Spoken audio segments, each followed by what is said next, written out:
Hello again, folks, back for another response video. This is a response to the 5 Awesome Transformers guys and their question, and this is a very belated one as well. This is their response to the question of which do you prefer? Do you prefer Beast or Machine, or in other cases, Beast or Vehicle? Well,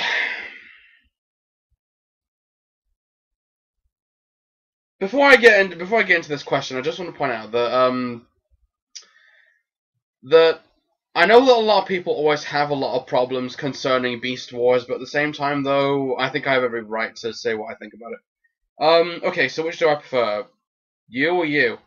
I think the best place to start would be where do I stand with each of them, because each of these are as good in their own way. Okay, let's start off with Machine first of all.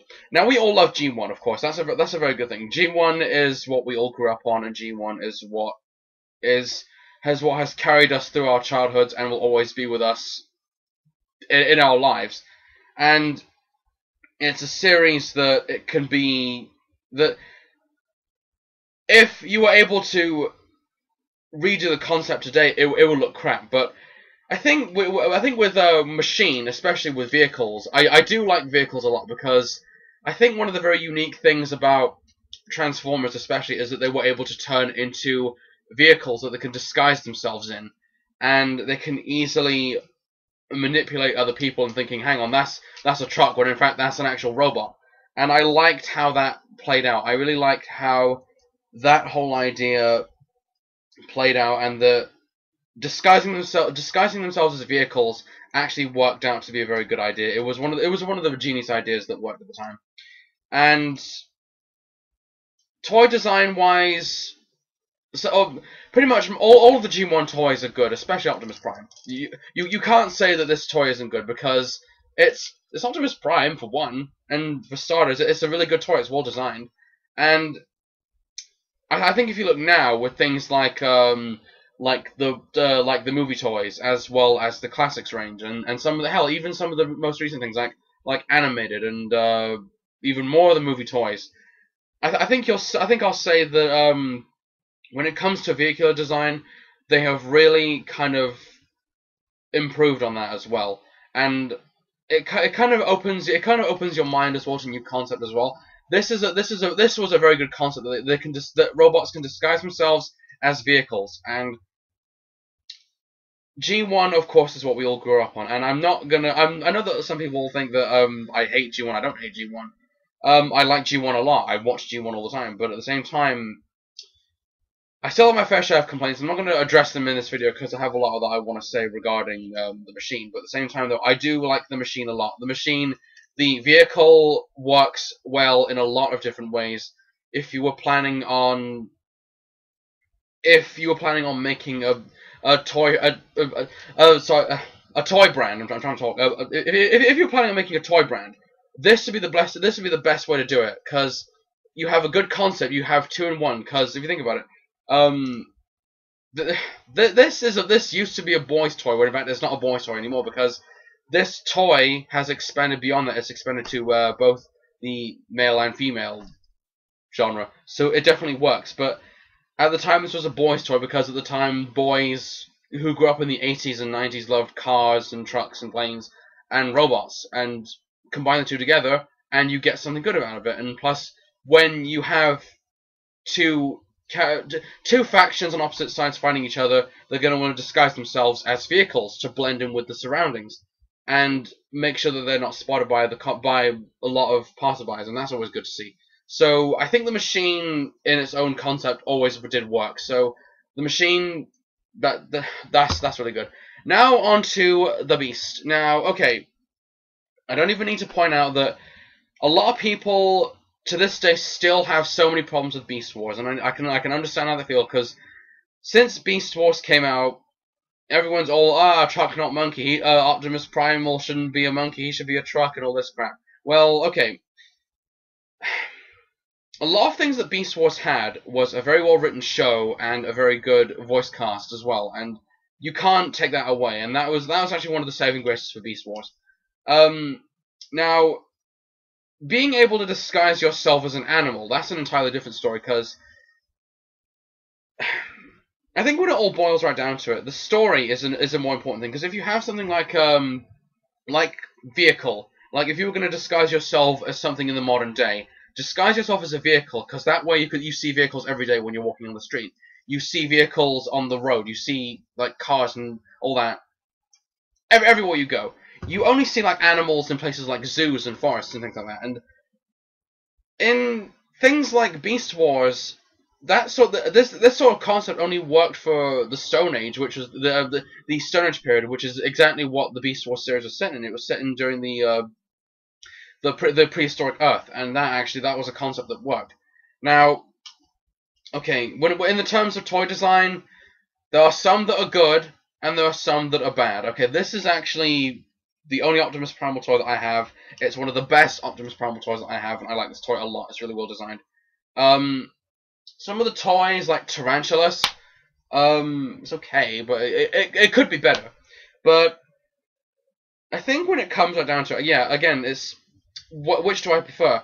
I prefer animals because I like animals, and the same thing as well.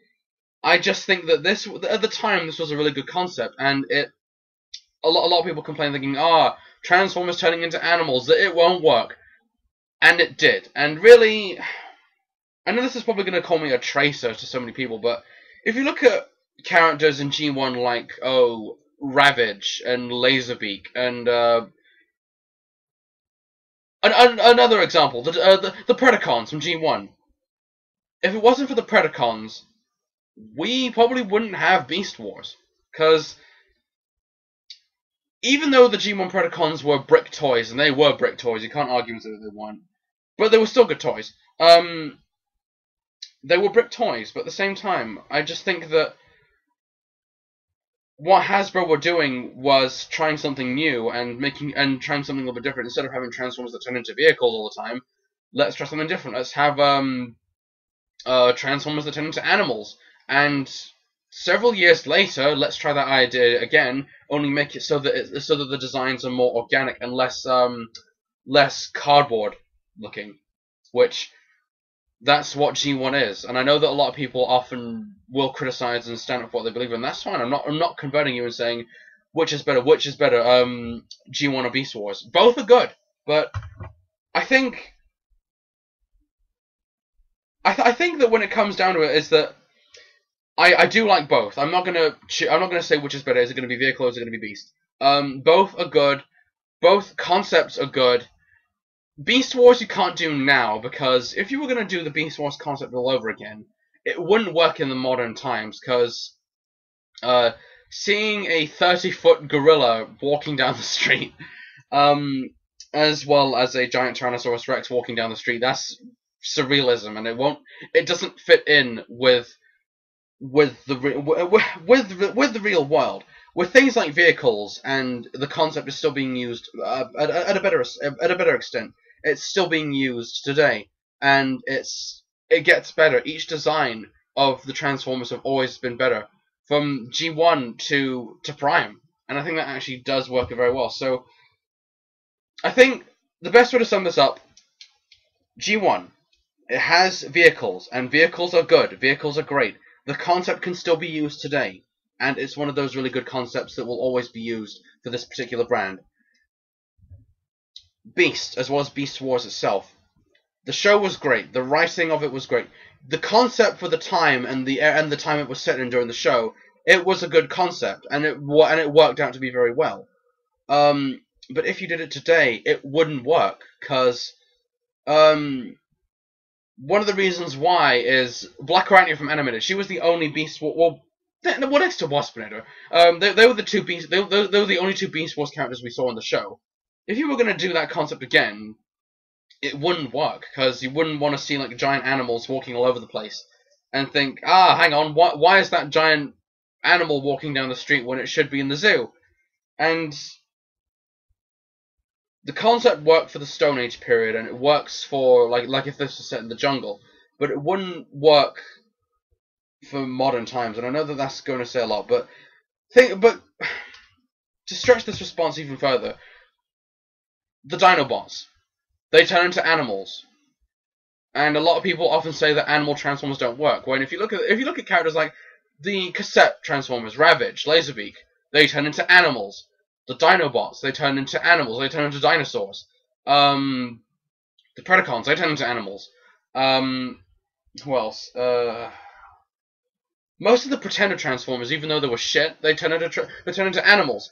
Most G1 toys, especially like the Headmaster Decepticons, Weird Wolf, and all that thing, they turn into animals.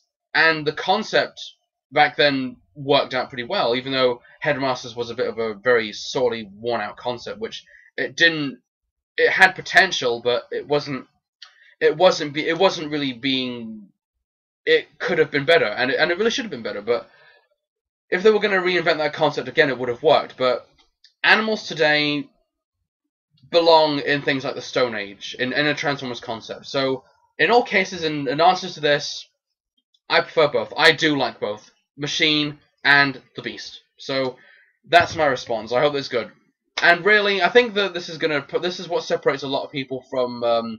This is what draws a very thin line between fans in this sort of brand, is that a lot of people will always prefer G1, and I'm not opposing to that. G1 is a good series, but at the same time, though, if you think about it, which series had the better writing?